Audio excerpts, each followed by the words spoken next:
మతం అంటేనే మోసం అని. మనకొచ్చిన కట్టం ఎవ్వరికీ రాకూడదు. మతం పేరుతో జరిగే దోపిడీలు మోసాలు పోవాలి. చేస్తున్నాను. నువ్వు ఈ కార్డు ఎక్కడ పెట్టుకోవచ్చా? నువ్వు కార్డు ఎక్కడ అప్పటి చేసి వీడియో చేసుకో. నువ్వు మగాడి అయితే నువ్వు తల్లికి తండ్రికి పుడితే నువ్వు మా మీద ఏం వీడియోలు పెడతావు పెట్టుకో. నీకు దమ్ముంటే అదే ఎలాగే మాట్లాడాను మీరు. అవును, మేము ఏం చేయాలో మాకు తెలుసు. నువ్వు ఎవడోరా మా చూడటానికి? నువ్వు వాట్సాప్ గ్రూప్ లో నువ్వు 1000-2000 ఇచ్చి మాకు నీళ్ళంటే 100 మాట్లాడితే ఏమవుతావు అక్కడ? ఎత్తినప్పుడు మాట్లాడాలి. రోజు ఎంతమంది మాట్లాడుతున్నారు? ఎత్తినప్పుడు ఇదే ఇలా మాట్లాడాడు. నువ్వు అదే స్వామీజీకి నేను రాత్రి చెట్లపల్లి మాట్లాడారు. నాకు డబ్బులు అవసరం లేదు, ఏమన్నా మాకు నచ్చినట్టే మేము చేస్తాం. మీరు సవాలు ఇప్పుడు నేను ఆల్రెడీ మొత్తం హిందూ అసోసియేషన్ కి స్వామీజీకి ఇస్తున్నాను నేను. ఇప్పుడు అదే మొత్తం ఇప్పుడు నేను ఆల్రెడీ అన్ని గ్రూపులలో ప్రతి నెంబర్ కే పెడుతున్నాను నేను ఆడియో. చేసుకోమని చెప్తున్నాను. గ్రూపులుగా వీడియోలు పెట్టుకుంటా అనే కదా నేను చెప్తాను. మరి అప్పుడు డబ్బులు ఎందుకు అడుగుతున్నారు? క్రియేట్ చేసేంతమంది డబ్బులు ఎందుకు అడుగుతున్నారు మీరు? ఎంత ఉంది అడుగుతాం, దానికి ఇచ్చేవాళ్ళు ఇస్తారు. నువ్వు ఇవ్వకపోతే దొబ్బే. నేను అడగలేదు కదా. నేను చేసే పని నచ్చేవాళ్ళు, అవసరమైన వాళ్ళు వాళ్ళ. అందరికీ జై శ్రీరామ్, జై శ్రీకృష్ణ. నేను మీ రాణశంకర్. మన వాళ్ళు అడుగుతున్నారు, అన్న ఈ మధ్య ఒక సంస్థ అడుక్కి 5116 రూపాయలు ఇవ్వమని అడుగుతుంది ఆఫీస్ కోసం. మరి మీ ఉద్దేశం ఏంటన్నా? మమ్మల్ని ఏమంటారా వద్దంటారా? ఎంతో కొంత సహాయం చేయాలనుకుంటున్నాం. మరి ఎట్లా ఏమంటారు చెప్పండి, మీకేమనిపిస్తుంది అని అడుగుతున్నారు. సరే, అది మీ ఇష్టం, మీరు ఇవ్వండి ఇవ్వకపోండి, అది మీ ఇష్టం కాదు. నా అభిప్రాయం అడిగారు కాబట్టి నేను చెప్తున్నా. కేవలం ఆఫీస్ కోసమే అంటే అది వేస్ట్. ఇప్పుడు మనం చేసే కార్యక్రమాలు మనం అద్దె దాంట్లో ఉండి చేసుకోవచ్చు, లేకపోతే మామూలుగా 5-6 లక్షలలో 10-15 లక్షలలో కూడా మామూలుగా తీసుకొని చేసుకోవచ్చు. మామూలుగా ఒక వీడియో చేయడానికో లేకపోతే ఇంకా దేనికో. మనకు ఆఫీస్ అవసరం దేనికి? కార్యాలయ అవసరం ఏంటి? మనం ఉండాల్సిన ఏమన్నా మన సంబంధించిన ఈ పెట్టుకోవడానికి దానికి, అంతే తప్ప పెద్దగా దాంట్లో స్టోరేజ్ ఏమి ఉండదు కదా. అట్లా నాకైతే అది అంత ఏం అనిపించట్లేదు. కానీ కేవలం మనం ఓన్లీ ఈ వీడియో సినిమా ఇలా అనుకునేటప్పుడు పెద్దగా మనకి ఆఫీస్ అవసరం ఏముంటుంది? అంతే కదా. ఆఫీసు ఇక్కడొక ఆఫీసు అక్కడొక ఆఫీసు, ఆఫీసులు తెరవడం వల్ల లాభం ఉంది. ఆఫీస్ కంటే ఇయే బెటర్ అని నా ఉద్దేశం. అట్లా ఇది నా ఉద్దేశం. నన్ను అడిగారు కాబట్టి నేను చెప్తున్నా. మరి కేవలం ఆఫీస్ కోసమే అంటే ఆఫీస్ కోసమే అన్నది వేస్ట్. మరి ఇప్పుడు ఆ సంస్థ పెట్టి 9-10 ఏళ్ళు కావచ్చు. మరి అప్పటి నుంచి వచ్చిన ఫండ్స్ అన్నీ ఏం చేశారు ఏంటి? ఇప్పుడు మామూలుగా ఒక సంస్థ నడపాలి అంటే ఒక 1,00,000 రూపాయలు 2 లక్షలు ఉంటే ఆ 2 లక్షలని డిపాజిట్ చేసి ఆ వచ్చిన బాండ్స్తోని మన కార్యక్రమాలని చేసుకోవాలి. వచ్చిన ప్రతిదీ ఖర్చు పెట్టేయడం కాకుండా 1 కోటి రూపాయలు ఉన్నాయి, 1 కోటి రూపాయలు ఫిక్స్డ్ డిపాజిట్ చేసి వాటి నుంచి ఇవన్నీ తీసుకుంటారు. అంటే ఖర్చులకి, పైన ఖర్చులకి, మెయింటెనెన్స్కి, స్టిక్కర్లకి, లోగోలకి, వాటి కోసం, కంప్యూటర్ వర్క్ ఏదైనా సిస్టమ్ తీసుకోవడం అట్లాంటి వాటి కోసం అంటే ఆ ఫండ్స్ని అట్నే ఉంచి వాటి మీద వచ్చే ఇంట్రెస్ట్ని వాడుకోవాలి. మరి వాళ్ళు ఎట్లా చేస్తారో నాకు తెలియదు. వాళ్ళకి చెప్పే అంత మెయింటెనెన్స్ కూడా నా దగ్గర లేదు. ఎందుకంటే నేను ఎప్పుడు ఏ సంస్థను నడపలేదు. నేను ఏ సంస్థకు కూడా ప్రతినిధినే కాదు, అధినేతనే కాదు, అధ్యక్షుడిని కాదు. అట్లా మీ ఇష్టం, ఆలోచించి ఇవ్వండి. ఎవరికి ఇచ్చినా అది పని జరుగుతుంది, దానివల్ల ఓకే మంచిగా ఉంటుంది అనుకుంటే ఇవ్వండి, తప్పేం లేదు. అటు ఇటు కేవలం కొన్ని వీటి కోసమే అనుకున్న దానికి ఇవ్వాల్సిన అవసరం అయితే నాకేమంత అనిపించట్లేదు. ఒకప్పుడు నేను ఇచ్చాను, ఆ సంస్థకి ఇచ్చాను. అప్పుడు వాళ్ళు చేసే కార్యక్రమాలు వేరే ఉండేది. 2018 ఆ టైంలో ఒక 6 నెలలు ఇచ్చాను నేను కూడా. అప్పుడు సంస్థ బాగుండేది. ఇప్పుడు మన మీద ట్రోల్స్ చేయడం తప్ప వాళ్ళు చేస్తుంది ఏందో మరి నాకైతే ఏం తెలియదు. ప్రశ్నిస్తే నా ఫ్యామిలీ ఫోటోలని వాటిని వీటిని తీసి వాళ్ళ ప్రొఫైల్ పిక్చర్లుగా పెట్టుకొని నన్ను బెదిరిస్తున్నారు. మరి అంతా దిగజారిపోయినాక ఇక వాళ్ళు ఏం సేవ చేస్తారు ఏంది అన్నది నేను చెప్పలేను. అంతే. ఆలోచించండి, ఆలోచించి నిర్ణయం తీసుకోండి. ఒకే సంస్థకి ఇంకొక విషయం కూడా చెప్తా, ఒకే సంస్థకి ఇవ్వడం కూడా కరెక్ట్ కాదు ఎప్పుడు కూడా. అది కూడా వాస్తవం. ఏదైనా ఒకే సంస్థకి ఇవ్వడం, ఒకే సంస్థని ఇచ్చేయడం కూడా కరెక్ట్ కాదు. నేను ఒకవేళ ఇవ్వాలి అనుకుంటే ఉన్న 5-6 సంస్థలకి ఒక్కొక్క 1000 చొప్పునైనా ఇస్తా. అంతే. అన్ని సంస్థలకు కలిపి ఇస్తా తప్ప ఏదో ఒక సంస్థకే ఇచ్చి దాన్ని హైలైట్ చేసి తీరా ఒక మూమెంట్లో వాళ్ళు ప్లేట్ పెరాయిస్తే ఇక చెప్పలేం మాటలు. అట్లాంటి పరిస్థితి నేను తెచ్చుకోను. ఎందుకంటే నలుగురికి ఇస్తేనే కదా నలుగురు ఎదుగుతారు, నలుగురు 4 మంచి పనులు చేస్తారు. అంతే. రైట్. జై శ్రీరామ్, జై శ్రీకృష్ణ. ఆలోచించి నిర్ణయం తీసుకోండి. శ్రీరామ్, అందరికీ నమస్తే అండి. ఈ ఇమేజ్ చూడండి. వీళ్ళకి 5,000 రూపాయలు ఇవ్వాలంట ఒక్కొక్కరు, 2,000 మంది ఇవ్వాలంట. అంటే 1 కోటి రూపాయలు. ఎందుకు? వీళ్ళు ఆఫీస్ని నిర్మాణం చేసుకోవాలంట. సొంతంగా బిల్డింగ్ లేదంట వీళ్ళకి, వీళ్ళ ఆఫీస్కి. ఏది వీళ్ళ ఆఫీసు? వీళ్ళ సంస్థ ఏది? శివశక్తి. శివశక్తి కాదు, ఇది బూత్ శక్తి. వీడు కరుణాకర్ గాడు ఉన్నాడు కదా, కరుణాకర్ సుగ్నగాడు, వీడు కళ్యాణ్ కుమార్ చట్లపల్లి గాడు, ఇట్లాంటి పిల్లవేదవలు, చెత్తగాళ్ళు వీళ్ళు, బూతుగాళ్ళు. వీళ్ళని ఏదైనా కానీ ప్రశ్నించినామంటే ఫోన్లు చేస్తారు. ఫోన్లు చేసి బూతులు మాట్లాడుతూ ఏడస్తారు, అమ్మలక్కలు తిడతారు. ఇది వీళ్ళ యాటిట్యూడ్. మన వాళ్ళని కూడా ఎవరినైనా కానీ వీళ్ళ బిజినెస్లకి ఎవడైనా అడ్డం కలిగిస్తూ ఉన్నాడు అనేసి అంటే వాళ్ళకి ఫోన్ చేస్తారు. చేసి వీళ్ళు చేయరు. మళ్ళీ వీళ్ళు ఒకప్పట్లో 2017లోనే నాకు అప్పుడే నేను వీళ్ళని విభేదించినాను. అప్పట్లో ఫోన్లు చేసినారు. సరే, మళ్ళీ ఇప్పుడు ఇంకో టెక్నిక్ నేర్చుకున్నారు. ఏమంటే ఆడవాళ్ళ దగ్గర ఫోన్లు చేపిస్తారు. ఎవరు ఆడవాళ్ళు? మొగుళ్ళను వదిలేసిన వాళ్ళు ఉంటారు కదా, మొగుళ్ళను వదిలేసి ఊరి మీద ఉంటారు కదా, అట్లాంటి ఆడవాళ్ళ దగ్గర ఫోన్లు చేపించి బూతులు తెప్పిస్తారు. ఎందుకంటే లేడీస్ ఫోన్ చేసినారంటే మనం తిరిగి ఏం మాట్లాడలేము, తిరిగి తిట్టలేము. అందువల్ల వాళ్ళ దగ్గర ఫోన్లు చేపించి వాళ్ళు దళితులైతే ఏమి, ఎవరైతే ఏమి అని లేనిపోని మాటలు, బొంగు అది ఇది అనేసి బూతు మాటలు మాట్లాడతారు. ఆడవాళ్ళు ఎవరైనా బూతులు మాట్లాడతారా? బూతులు ఒక మగోడికి ఫోన్ చేసి, పరాయి మగోడికి, పరిచయం లేనివాడికి బూతులు మాట్లాడే వాళ్ళని ఆడది అనేసి అంటారా? అంత నేరం అవతల వ్యక్తి ఏం చేసినాడు? ప్రశ్నించినందుకు నువ్వు బూతులు తిట్టేస్తావా? నీ సంస్థ పేరు ప్రస్తావిస్తే నువ్వు బూతులు తిట్టేస్తావా? లక్షల ఫండ్స్ తీసుకొని తాగి తందనాలాడి విలాసాలు చేస్తూ ఉండే చెత్తవేదవులు ఎవరు? మీరు కాదా? ఏ ఆలయాన్ని మీరు ఉద్ధరించినారు? ఏ ఆలయం కోసం పోరాటం చేసినారు? దేని గురించి ఏం చేసినారు? మీరు ఉద్ధరించింది ఏముంది? రోడ్డు మీదకి వచ్చి కేకలేసేది తప్పితే మీకు అవగాహన ఏమన్నా ఉందా? ఈ చెత్తవేదవులో క్రైస్తవుల మీద షార్ట్ ఫిల్మ్లు తీసే స్టార్ట్ చేసినారు. వాళ్ళు మన రాముడి మీద, వాడు ఎవడో చెత్తగాడు ఒకడో డ్రామా రాజ్యం అని ఒకటి తీసినాడు. దాంట్లో రాముడికి నాయన ఎవరు, అదేంది ఏందేందో పనికి మాలిన పిచ్చి ప్రశ్నలు, రామాయణానికి కళంకం తెచ్చిపెట్టే విధంగా. మళ్ళీ ఇప్పుడు శివుడి మీద ఇంకో షార్ట్ ఫిల్మ్ అంట వాళ్ళు, లింగం మర్మాంగం అంట. ఏమి లింగం మర్మాంగం అంటే? అట్లనే అనుకుందామా? అనుకోండి, లింగాన్ని మర్మాంగంగానే అనుకోండి. మీరంతా మర్మాంగాలకు పూజలు చేయండి, యోని పూజలు, లింగ పూజలు చేయండి మీరు జనాలంతా. మేము అట్లా కాదు, మేము దేవుడికి పూజ చేస్తాం, దేవుడి పాదాలకు పూజ చేస్తాం. మేము లింగాలకు పూజ చేయము, మర్మాంగాలకు పూజ చేయము. ఈ విధంగా వస్తుంది సమాజంలో పరిస్థితి, ఆలోచన. ఫ్యూచర్లో ఈ చెత్త వెధవలు చేస్తూ ఉండేటువంటి పనుల వల్ల వీళ్ళంతా హిందువులు కారు, వీళ్ళు సనాతన ధర్మానికి సంబంధించిన వైదికులు కానే కారు. వీళ్ళు కిరస్థానీగాళ్ళకు అమ్ముడైపోయినటువంటి వేశ్యగాళ్ళు, వీళ్ళు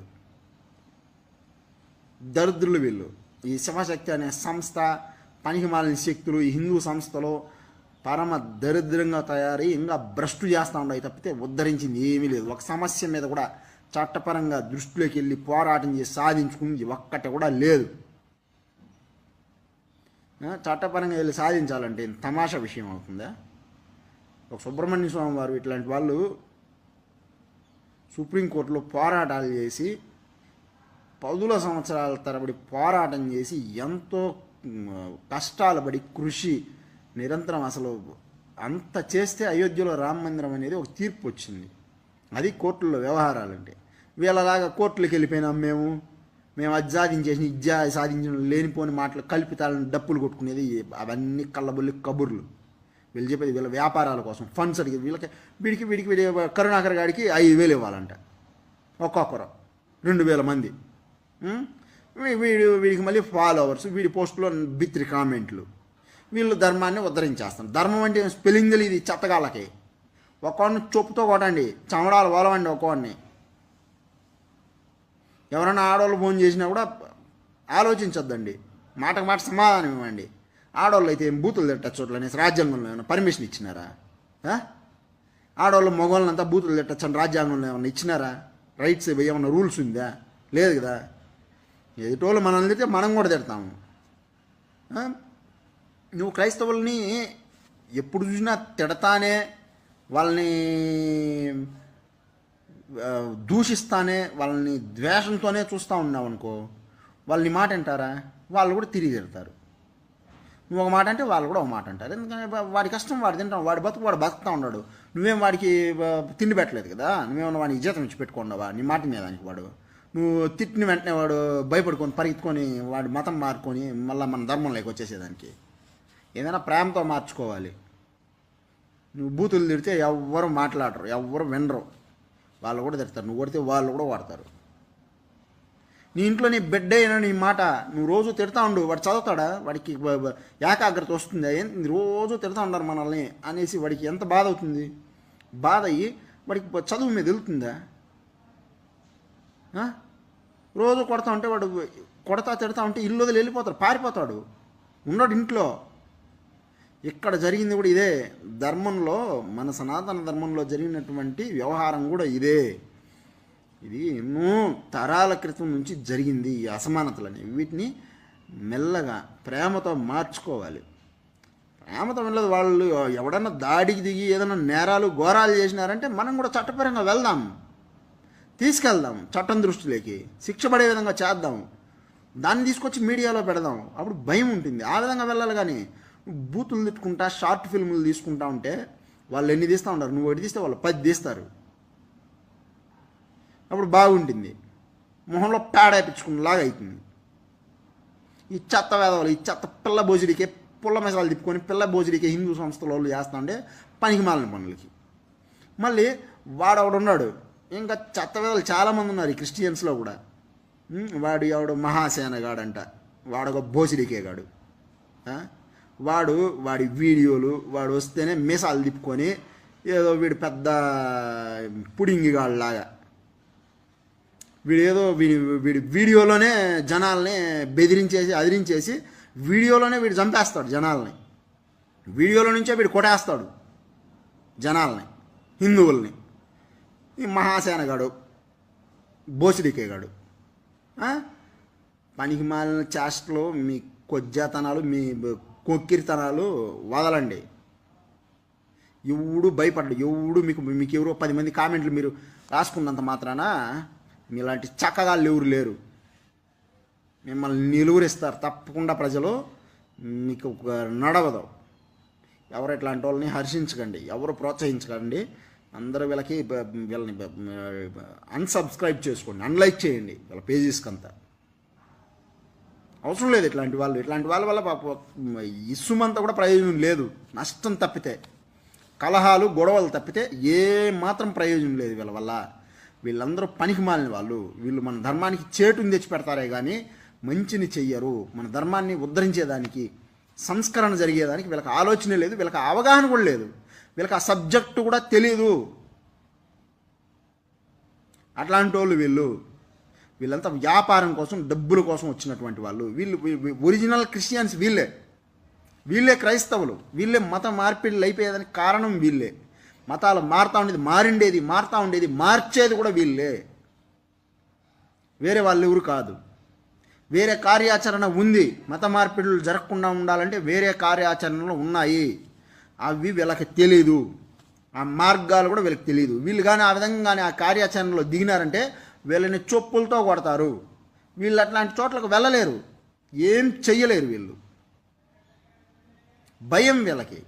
వీళ్ళు మీడియాలో వచ్చి వీళ్ళని లేనిపోనివి మేము చేసినాము, అది సాధించినాము, అది బీకినాము, ఇది బీకినాము, అది ఉద్ధరించినాము అనేసి లేనిపోని పోస్టులు పెట్టుకొని డబ్బులు వసూలు చేసుకొని తాగి తందనాలాడి పబ్బం గడుపుకునే తప్పితే వేరే వీళ్ళు చేసేది ఏమీ లేదు.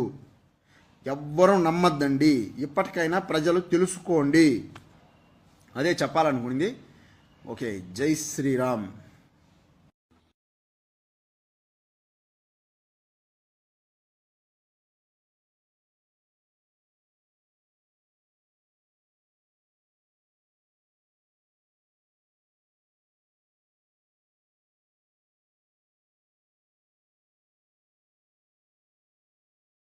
వదిలేస్తున్నా చూసి చూడనట్టు. బట్ కొంతమంది వచ్చి నన్ను బెదిరిస్తున్నారు. ఇందాక ఎవరో కామెంట్లో పెట్టారు, శివశక్తిని టార్గెట్ చేస్తే మీకు మామూలుగా ఉండదు, మీరే ఏం నష్టపోతానండి? నేను శివశక్తి నమ్ముకుని ఏమైనా ధర్మరక్షణ అనుకుంటూ వచ్చానా? లేకపోతే ఇంకో శక్తిని నమ్ముకుంటే ఏమైనా ధర్మరక్షణ అంటూ వచ్చామా? నువ్వు ధర్మంలో పుట్టినప్పుడు నిన్నెవడు పిలవక్కర్లే బొట్టు పెట్టి, అర్థమైందా? నువ్వు రావాలి. నీ ఇంట్లో పనికి కాదు కదా పిలిచింది, నీ ఇంట్లో పని కాదు ఇది. ప్రపంచం కోసం నీ శ్రేయస్సు కూడా అందులో ఉంది, నీ కుటుంబ శ్రేయస్సు ఉంది, నీ గ్రామ శ్రేయస్సు ఉంది, నీ దేశ శ్రేయస్సు ఉంది. ఇవన్నీ ఉన్నప్పుడు ధర్మానికి ఎవరు బొట్టు పెట్టి పిలవక్కర్లే. ప్రతి ఒక్కరూ నడుం బిగించి రావచ్చు. వచ్చిన వాళ్ళందరినీ తొక్కుతాం అన్నారు అనుకో, ఎక్కడ తొక్కాలో అక్కడ తొక్కుతారు అందరూ కలిసి. అర్థమైందా? తొక్కడం కోసం క్రిస్టియన్స్తో మామ, అరే మామ ఎలా ఉన్నవరా, ఏం చేస్తున్నవరా, అరే లింగం మామ, అరే ఆ మామ ఈ మామ అనుకొని మనకి పడని వాళ్ళు ఎవరైతే ఉన్నారో, మనల్ని ఎవరైతే ఇబ్బందులకు గురి చేస్తున్నారో వాళ్ళందరికీ మనం కొమ్ము కాచే సంస్థలన్నిటిని మనం ఎందుకండి మోయాలి? దేనికి మోయాలి? మొన్న నేను ఇద్దరికి తప్ప డైరెక్ట్గా చెప్తున్నా, ఇదైతే మాత్రం శివశక్తి బ్యాచ్లోంచి వెళ్ళిన వీడియో, నేను కరెక్ట్గా చెప్తున్నా, డైరెక్ట్గా చెప్తున్నా. నన్ను ఎన్ని రకాలుగా వాళ్ళు టార్గెట్లు చేస్తున్నారో నాకు తెలుసు. కొన్ని సంస్థలు, అందులో ఈ శివశక్తి మనుషులు కూడా ఉన్నారు. నేను డైరెక్ట్గానే చెప్తున్నా, వెనక చెప్పట్లేదు. నేను డైరెక్ట్గా చెప్తున్నా, ఇది లైవ్లో చెప్తున్నా. వాళ్ళకి పంపించండి అవసరమైతే, లేకపోతే వాళ్ళు వచ్చే ఉంటారు, ఈ పాటికి చూస్తూ ఉంటారు కూడా. ఒకటే చెప్తా, నా జోలికి వస్తే నేను ఎవరిని వదలను. అది ఇంటి దొంగలైనా బయట వాళ్ళైనా. ఇప్పటికి చాలాసార్లు వాళ్ళ మనుషులు నాతో గొడవలు పెట్టుకుంటూనే ఉన్నారు. గొడవ పెట్టుకున్నా నాకేమీ ఓడదు, ఇదైతే క్లియర్. ఒకటి చెప్పమంటారా? మహా అయితే మీరు వాళ్ళతో కుమ్మక్కై నా వీడియోలు పంపిస్తారు, నా పర్సనల్ వీడియో, నేను ఏదో మోసపోయిన వీడియోనో లేకపోతే ఏదో. ఇప్పుడు కూడా చెప్తున్నానయ్యా, అది షూటింగ్ అంటాను. ఏంటంటారు? దాన్ని తీసుకొని ఏం చేయగలరు? పేకాట ఆడారు అన్న వీడియోని తీసుకెళ్ళి వాళ్ళు కలిపి వాళ్ళు కలిపి మాట్లాడుకుంటారు. అదంటారు అది మామ ఇది మామ. వీళ్ళతో మామ అని మాట్లాడుకునే వాళ్ళు ధర్మరక్షకులు ఏంటండి? చాలా మంది ఉన్నారు ఇట్లా మాట్లాడుకునే వాళ్ళు. వాళ్ళతో మామ అక్క బావ అని. సరే, అందరూ మంచిగా మాట్లాడితే మాట్లాడుకోవచ్చేమో, బట్ వాళ్ళందరూ కూడా వాళ్ళ పబ్బం గడుపుకోవడం కోసం వీళ్ళ వీడియోల మీద వాళ్ళు స్ట్రైక్ అయ్యారు, వాళ్ళ వీడియోల మీద వీళ్ళు స్ట్రైక్ లేరు. చూసారో లేదో? అదే మీరు వీళ్ళ వీడియోలు తీసుకెళ్ళి మీరు వేసుకోండి మీ ఛానల్లో, వెంటనే స్ట్రైక్ పడుతుంది. సో ఎవరిని తొక్కుతున్నారు, ఎవరి గురించి మాట్లాడుతున్నారు, ఎవరికి వార్నింగ్లు ఇస్తున్నారు? అర్థమైందా? మీరు వార్నింగ్లు ఇస్తే భయపడిపోయేంత ఇది పోసుకునే వాళ్ళు ఎవ్వరు లేరు ఇక్కడ. హిందువుని అని గర్వంగా చెప్పుకునే ప్రతి ఒక్కరూ ధర్మంలో భాగమే, ప్రతి ఒక్కరూ రావాల్సిందే. నీ ఇంట్లో నా ఇంట్లో పండక్కి ఎవరు పిలవట్లేదు నిన్ను.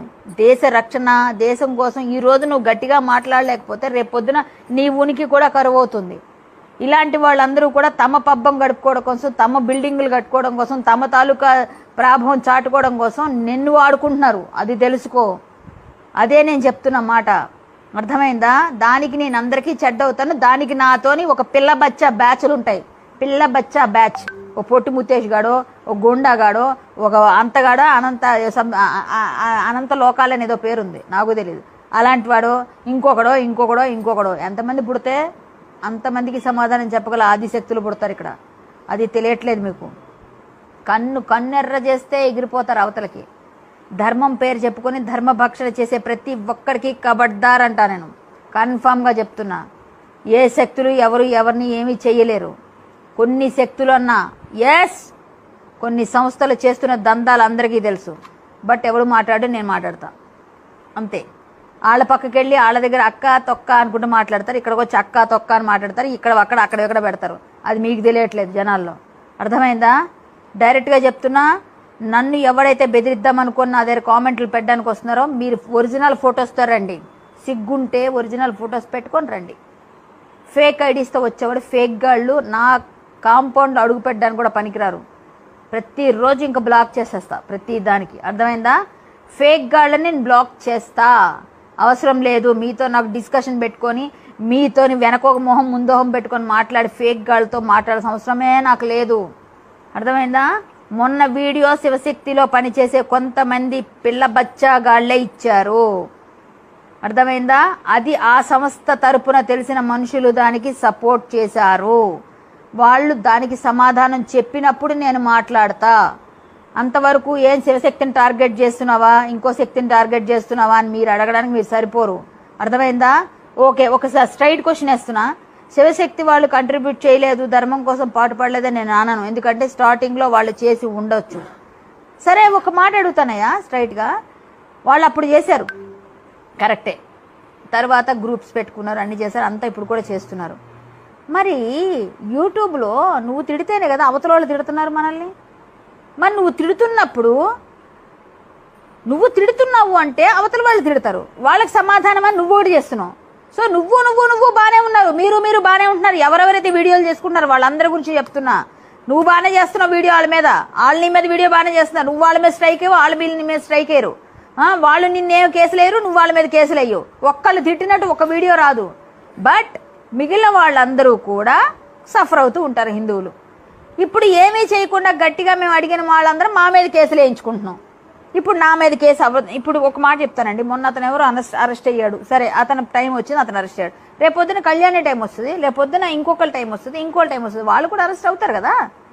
అంటే ఇప్పుడు ఇంత గట్టిగా ఒక లేడీ మాట్లాడితే అమ్మో మనల్ని డామినేట్ చేసి వెళ్ళిపోతున్నారని చెప్పేసి మనల్ని తొక్కించడానికి చాలా రకాల పిల్ల బచ్చా బ్యాచ్లతో కొన్ని ఎవరికి దొరకని వీడియో ఇక్కడే దొరికిపోయారు. పిచ్చి మొహాలకి ఇది ఒక్కటే అర్థం కాలే.